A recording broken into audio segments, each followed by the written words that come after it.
አርበኛ አስረስ ሰሞኑን የሚሊሻ ስልጠና በየአካባቢው እየሰጠ ይገኛል። አንድም የአማራ ክልል ወጣቶችን እድሜያቸው ለመሳሪያ ለመያዝ የደረሱትን በሙሉ እያፈሰ ይገኛል። እንግዲህ ሚሊሻዎችን በተመለከተ ስልጠናው በስፋት እየተከናወነ እንዳለ ነው የሰማነው። ስለዚህ ምንድነው እንደው በእናንተ በኩል ያለው መረጃና ግንዛቤ? ምክንያቱም መጠነ ሰፊ ነው፣ የሚሊሻ አይነት ቅርጽ የያዘ አይደለም፣ መደበኛ ስልጠና ነው የተሰጣቸው ያለውና ከዚህ አንጻር ምንድነው ያላችሁ መረጃ? ይህን ጉዳይ በደንብ ለማየት እንዲቻል ለአድማጮች ወደ ኋላ መለስ ብለን ጦርነቱ የተጀመረበትን የቅርብ ጊዜ ክስተት ብንመለከት 2015 ዓ.ም ሐምሌ አካባቢ አብዮቱ በፈነዳበት ወይም ደግሞ በይፋ ይሄ ጦርነት በፈነዳበት ጊዜ የነበረው ሁኔታ ማስታወስ ያስፈልጋል። ከዛ ጊዜ ቀደም ብሎ በተለይ የሰሜኑ ጦርነት በፕሪቶሪያው ስምምነት ከተዘጋ በኋላ አብይ አህመድ የወሰደው አቋም ምንድነው? አማራ ክልል ያለውን ኃይል በዛ ጦርነት ወቅት ራሱን ሚሊታራይዝ ያደረገውን ወይም ፓወር ያደረገውን ኃይል ዲሚሊታራይዝ ማድረግ አለብኝ፣ ከትጥቅ ቁጭ ማድረግ አለብኝ፣ ጥርሱን ማውለቅ አለብኝ በሚል የእብሪት እሳቤ ነው ይህንን ጦርነት የጀመረው። አስቀድሞ የልዩ ኃይሉን በማፍረስ በነገራችን ላይ አንዳንዶቹ ወደኋላ እየዘነጉት ነው እንጂ አጠቃላይ ይሄ እንደ አማራ ብልጽግናም በአዴንም ሁን ምንም አይነት ቁመና አይኑርህ አጠቃላይ እንደ አማራ ኢምፓወር እንዳትሆንና ሚሊታራይዝ እንዳትሆን ከነበራቸው እሳቤ የተነሳ ነው እንግዲህ የክልሉ ልዩ ኃይሉን የሚያዝበት በጊዜው የክልሉ መንግስት ወይም ደግሞ የክልሉ ብልጽግና ነበር። እሱንም እንኳን ጭምር ባለማመን ትጥቅ እንዲፈታና ዲሞቢላይዝ እንዲደረግ ተደረገ። ያንን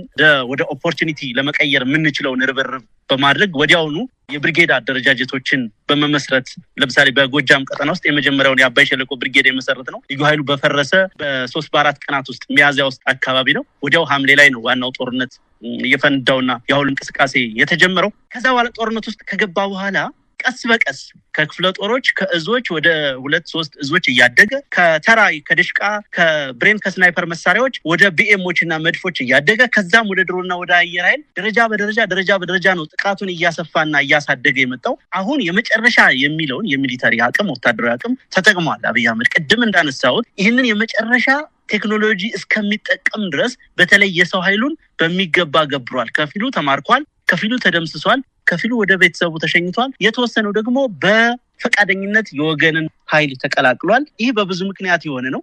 በታሪክ አጋጣሚ አሁን ባለው የፋኖ እንቅስቃሴ ውስጥ በአመራርነትም በተዋጊነትም በአደራጅነትም እየተሳተፈ ያለው ኃይል ኮንሺየስ የሆነ ከተለያየ ከፖለቲካ ፓርቲ ከፋኖ አደረጃጀት ከትምህርት ተቋማት ከተለያዩ የሙያ ዘርፎች የመጣ የአማራን ኮዝ በሚገባ የተረዳ በመሆኑ በሰው ኃይል ጥራት ደረጃ ብልጫ ስለነበረን በጠላት ላይ። በሌላ በኩል ይህ ህዝብ ለበርካታ ዓመታት በተለይ አብይ አህመድ ስልጣን ላይ ከወጣበት ጊዜ ጀምሮ ያለ እረፍት በሰቆቃ የቆየ ያለ እረፍት በጅምላ ሲቀበር ሲጨፈጨፍ የቆየ ማህበረሰብ በመሆኑ ምክንያት ይህንን የህልውና ጥያቄ ለማስረዳትም እንኳን ብዙ ጉልበት በማታወጣበት ሁኔታ ውስጥ ስለነበረ በጠላት በኩል ያለው ኃይል ደግሞ ምንም አይነት ፖለቲካዊ ኮዝ ሳይታጠቅ እንግዲህ አንድ የመከላከያ ሰራዊት ቃለ መሐላም ቢገባበት ዩኒፎርም የሚለብስበት የሚደራጅበት የህግ መሰረቱ የሀገርን ብሔራዊ ጥቅም ለማስከበር ነው። ነገር ግን የተወለደበትን ያሳደገውን ግብር ከፍሎ የሚያኖረውን ማህበረሰብ በጅምላ እንዲጨፈጭፍ ስምሪት የሚሰጠው ሰራዊት ያንን ተግባር አትሊስት እንደሰው ያንን ተግባር ለመፈጸም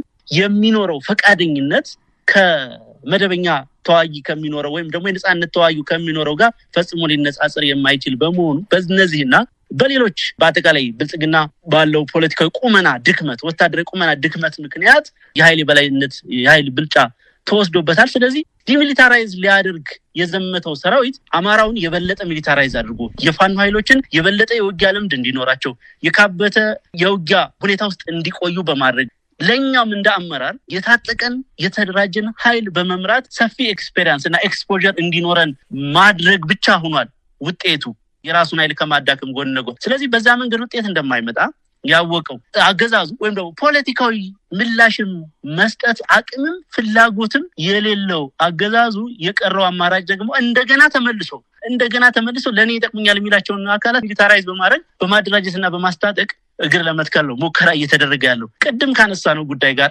ይመሳሰላል። እኛ ወደ መንግስትነት ብልጽግና ወደ ሽፍታነት እየተቀየረ ነው ስንል ያለ ምክንያት አይደል። አንደኛው ምክንያት በየሰፈሩ እንግዲህ ሚሊሻ የሚባለው የሰላም አስከባሪ የሚመስል ቁመና ያለው በመደበኛነት ደሞዝ የማይከፈለው በተለይ በብዛት አርሶ አደሩ የሆነ ሰርቶ የሚኖር አገር ጥሪ በሚያደርግለት ጊዜ የሚከተል ተብሎ ነው እንግዲህ መሰረታዊ ኮንሰፕቱ ያ ነው። አሁን በየሰፈሩ ሚሊሻ ያለ ሊያሰለጥን የሚሞክራቸው ግን የከተማ የተለያየ ስራ ፈላጊዎችን አንዳንዶቹ ከጎዳና ላይ መከላከያ ሲገባ የሚተራርፉትን ወጣቶችን ነው እዛ በማስገባት እንደገና ሌላ ኃይል ለመፍጠር ጥረት እያደረገ ያለው። እንዳነሳውልህ ነው። በሁርሶ በጦላይ በብርሸለቆ በሌሎች ኢትዮጵያ ላለፉት 50-60 ዓመታት ከአፄ ኃይለ ሥላሴ ዘመነ መንግስት ጀምሮ በነበሯት የመሰረታዊ ውትድርና ማሰልጠኛ ተቋማት፣ የመኮንኖች ማሰልጠኛ ተቋማት፣ የልዩ ኃይልና የኮማንዶ ማሰልጠኛ ተቋማት የሰለጠነ ሰራዊት ያላንበረከከውን የፋኖ ኃይል ለሁለት ሳምንት ለአንድ ሳምንት ሰፈር ውስጥ ሰልጥኖ መሳሪያ መፍታት መግጠም ተለማምዶ የነፍስ ወከፍ መሳሪያ ታጥቆ ሊያሸንፈው የሚችልበት ምንም አይነት ምክንያት ምንም አይነት ሎጂክ የለም። ለዛው በቂ ፖለቲካዊ ኮዝ ሳይታጠቅ። ስለዚህ ውጤቱ ምንድነው የሚሆነው? እስካሁን ከታጠቅናቸው የቡድን መሳሪያዎች የነፍስ ወከፍ መሳሪያዎች በተሻለ ሁኔታ የበለጠ ትጥቅ እንድናገኝ አንዳንዶቹ ባላቸው ኔትወርክ ምክንያት አብዛኞቹ ከፋኖ ጋር የቅርብ ግንኙነት ያላቸው በመሆኑ በቀላሉ እንደው ብዙ መስዋዕትነት ሳይከፈልበት ወደኛ ልናመጣቸው የምንችላቸው ናቸው። በዚህ መንገድ የሚመጣ ለውጥም የለም። እንዳነሳውት አለ የሚለውን የመጨረሻ የሚለውን አማራጭ ለመጠቀም ነው። አሁን ከፍተኛ ፍርሃት ውስጥ ነው ያለ ጠላት። ሰራዊቱ ሙሉ በሙሉ ሊያልቅ ነው በሚል በተለይ በሰው ኃይል ረገድ የከፈለው ዋጋ እጅግ በጣም ከባድ ነው። እጅግ በጣም ከባድ ስለሆነ አሁን ያለው ሰራዊት ከዚህ በላይ ፋኖ ኃይሎች ጋር ካዋጋ ነው ባዶ እጃችንን እንቀራለን፣ ያለ ጠባቂ እንቀራለን። ስለዚህ ለተወሰነ ጊዜ ቢሆን ሰላም አስከባሪ ምን ይሻያል እዛው እርስ በርሱ እያዋጋን እናቆያለን በሚል እሳቤ የተጀመረ ነገር ነው። ይሄንን በሚገባ ተረድተናል። በቂ መረጃም ሰብስበናል። ይሄንን የጠላት እኩይ ዓላማ ለማክሸፍ ይሄንን ጉዳይ ይሄንን እኩይ ቅድ ወደ መልካም ወደ ኦፖርቹኒቲ ለመቀየር በእኛ በኩል ስትራቴጂዎችን ነድፈን እየሰራንባቸው ነው የምንገኘው። ውጤቱ እንግዲህ በቅርብ ቀን የሚታይ ነው የሚሆነው። ሌላው ከዚሁ ከስልጠና ጋር እንደው በተያያዘ ሰሞኑን የኮማንዶ ስልጠና በቁጥርም በብዛት በአይነቱ ልዩ የሆነ የኮማንዶ ስልጠና ተከናውኖ አስመርቃቸዋል። ይሄ በጥምረት የተከናወነ ከሌላ የፋኖ አደረጃጀት ጋር በመቀናጀት የተከናወነ እንደሆነ ነው የሰማነው።